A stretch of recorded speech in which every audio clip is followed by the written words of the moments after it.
everyone, and welcome back. It's Elizabeth with Cruise Shop Save, and let me tell you, today we're going to talk about one of my favorite gemstones, and that is Tanzanite, a beautiful gem that comes from Tanzania in East Africa. Now, before we even get started on that, I want to tell you this. I want to start out with something that I used to always end my gemstone presentations with, but I want to start it with this because I think it's really important. And a jeweler I know from many, many years ago told me this, and I think that it's something that will resonate with you as well. And that is, you do not need to be a gemologist to recognize what is beautiful. So think about that. I'm going to give you a lot of tips and information about gemstones throughout all of my presentations, but I always tell people, just remember, do you love it? Buy it for its beauty. That's what you really want to do. So let's talk Tanzanite.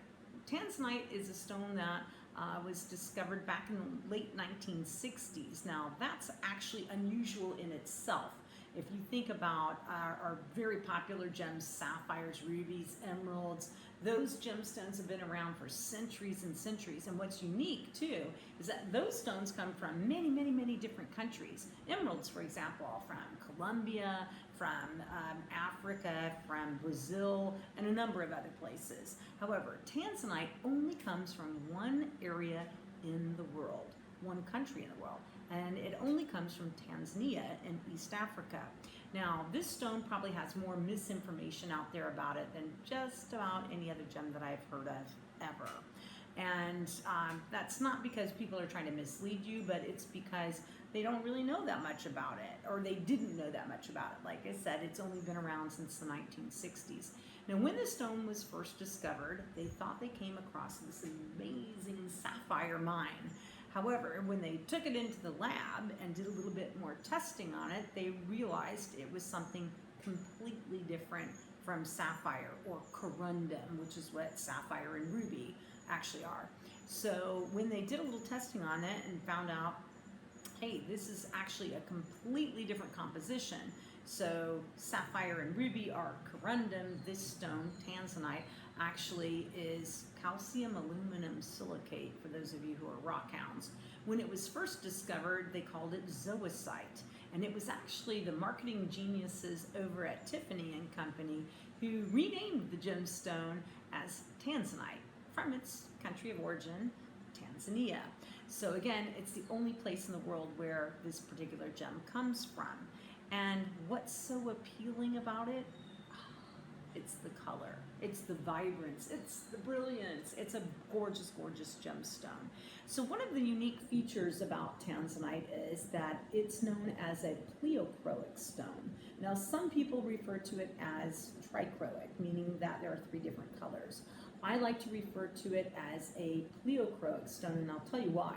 Because with Tanzanite, you'll see that it's shades of purple and violet and blue, cobalt blue, indigo blue, and then in a very, very fine quality Tanzanite, you'll see even splashes of a kind of a raspberry pinkish red in there, depending on the lighting and all of that. So again, many colors, not just 2 or 3 colors, but many colors. That's why we call it pleochroic. Now, you'll also find that it depends on the lighting in which you're in, depends on the colors that you will see within this gemstone. So let me explain it this way. In incandescent lighting or indoor lighting, you will see more shades of purple and violet. In outdoor lighting, in natural lighting, you will see more shades of blue. And I'll tell you what, my stone actually goes almost a cobalt blue in outdoor lighting, just at dawn or at dusk. That's the best time to view Tanzanite. It looks amazing, incredible, and again, it looks different throughout the day. So it's a really unique gemstone. It doesn't change color, it just looks different in different lighting, and again, a really phenomenal Tanzanite will really jump at you. It's a wow factor. It's a beautiful gemstone. So again, keep that in mind. So color is a variable there. Now, which is more valuable? The bluer the stone tends to be, the more it will command a higher price point. Let me just put it that way. The more purple tones actually right now tend to be a little more popular. But again, it all falls back on what you love and what you like. So buy what you love. Saturation of color is a key factor as well. So sometimes I've heard people say the darker it is, the better. But sometimes you can go too dark where it doesn't really show off. It doesn't really have that pop or that brilliance to it. So you still want to have that vibrance, but you want good saturation of color, if that makes sense. So that's another factor for you there.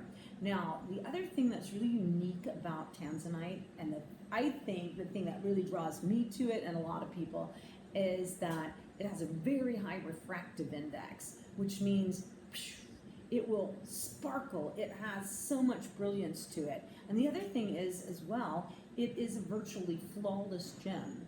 So unlike an emerald and unlike a lot of other gemstones, Tanzanite is very clear and you won't see heavy inclusions or internal markings in it. Actually, if you see one that has a lot of inclusions in it, set it aside, buy another one, because there are enough of them on the market today that you can find one that has all of the qualities that you desire, and that is a really clear, vibrant, rich stone.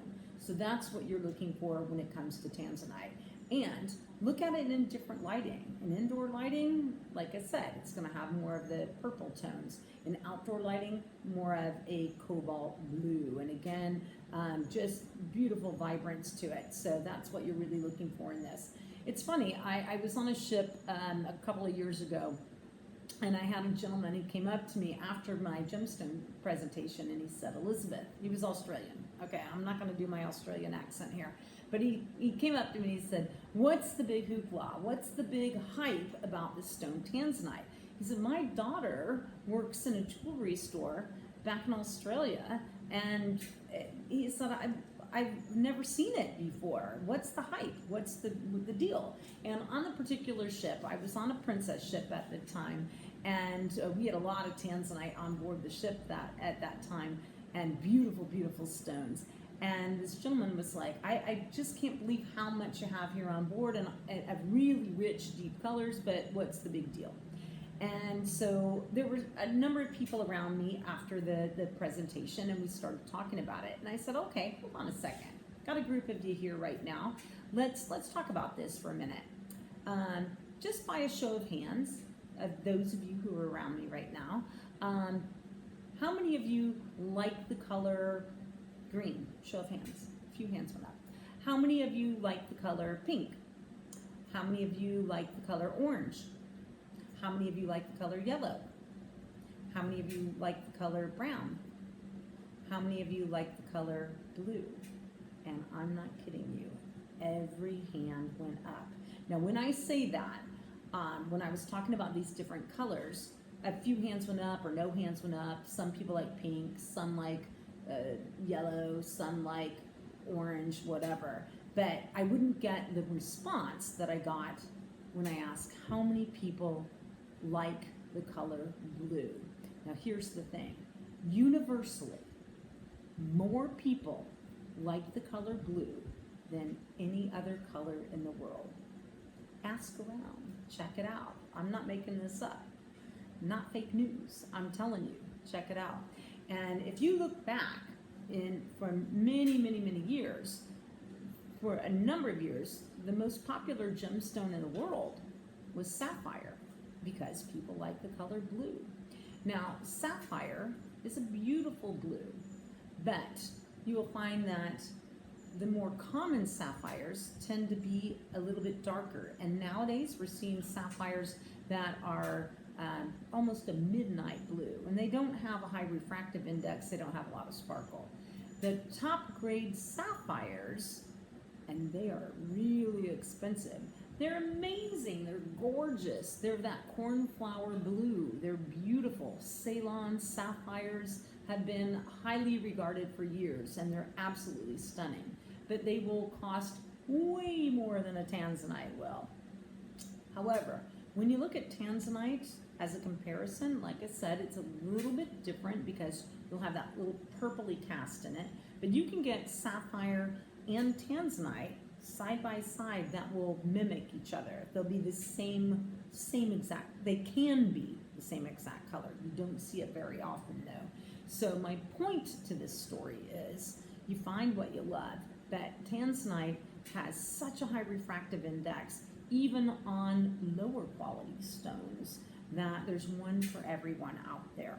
So keep that in mind. Now, one of the other pieces of misinformation I should mention as well is that a lot of times I hear people say, well, Tanzanite's so soft. Sapphires and corundum, those are up there at a 9 on the hardness scale. Now, 10 is the highest. I can do a whole seminar on the hardness scale level of gemstones. Diamonds are the hardest gemstones. Sapphires and rubies, same, they're corundum. They rank in at a 9 on the hardness scale.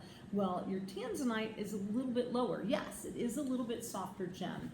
However, it ranks in around a 6.5 or so on the hardness scale. 6.5, 7, something like that, 6.5 on the hardness scale. However, I wear mine every single day. And here's the thing, if you take care of it, you'll never have a problem with it. However, if you're really tough on your jewelry, really tough on your gemstones, then maybe your Tanzanite should be something that's more of an occasional piece of jewelry.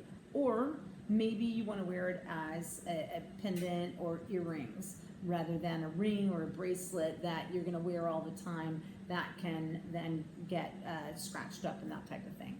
So keep that in mind. However, it's still durable. 6.5 on the hardness scale, you can still wear it and take care of it, but just be careful with it, that's all. How do you care for gemstones? Again, that's another whole topic. But with your Tanzanite, the best thing to do is just use a little soap and water. And what I do with mine, I have my little Tweety Bird toothbrush, a soft baby's toothbrush. Brush it a little bit with a little soap and water. Plug the sink first, make sure you do that. Brush it with some soap and water. Clean the back side of the stone as well. And then rinse it well with water, and it will look brand new every day. I'll tell you what, I've had this ring for, gosh, I guess it's been a little over 20 some odd years. It looks brand new. But I clean it every day before I put it on. And with that said, you know, now everybody's using hand sanitizer and things like that. You need to be careful and take your jewelry off when you're washing your hands. Now, when you're out, obviously you're not going to do that all the time, but just be a little cautious and a little bit careful when you are washing your hands. Like I said, if you're at home, take your rings off, wash your hands, and put your jewelry back on. Simple as can be. But anyway, enough said about that. Look for beautiful gemstones. There are a lot of gorgeous gems out there, and keep in mind that you'll find us giving a lot of different gemstone presentations on what to look for, what to beware of, and where to find those beautiful gems coming up as well. So I'm going to be giving a lot of informative talks on different things to look for with gemstones, and then we'll also have some other videos coming up talking about different brands and which are really good and where you can find some really unusual and unique styles of jewelry as well. So keep tuned in right here to Cruise Shop Save, and we look forward to giving you a lot of information and also about cruising with you one day soon. We'll be back, and I look forward to seeing you and cruising with you as well. Take care.